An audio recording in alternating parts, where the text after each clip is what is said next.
Are you looking for the best 4K dash cam for under $100 in 2025? Well, I think the Hunter Max is it. It's very cheap, very budget, and simple too, but the quality is pretty good. So let's get into the unboxing and some video tests. We'll keep it short and sweet for you guys. If you like this video, leave a like, and I will have a link to this down below. This is a tri-camera, so 4K, 1080p, 1080p, tri-channel. You're gonna get a view of the cabin, a rear camera, and a front camera. Quickly unbox it here for you. USB-C charger, rear camera, nothing special there. We will only do a test of the front camera, by the way. This is the mount, and then our front camera will be in this box right here. So this is basically one of the most budget and popular dash cams on Amazon. It comes in under 100, which is pretty dang good. Let's go ahead and peel this off. I tend to forget doing that if I don't do it right now. Nice and simple.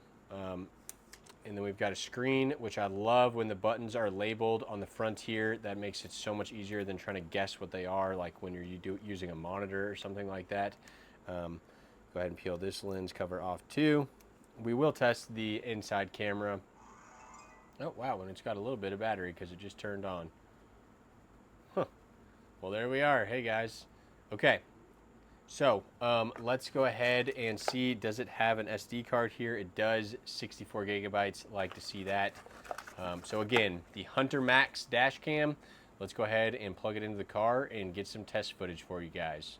Here's a quick test of the audio, guys. How does that sound? The inside camera looks pretty good though.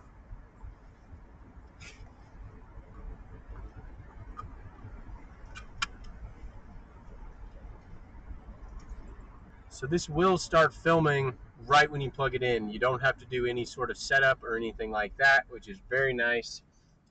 Very simplified for people, like if you're getting this for maybe a grandparent or something like that. And then right now, the screen finally just went black, but it's still filming just so it's not distracting you as you're driving. So let's keep going.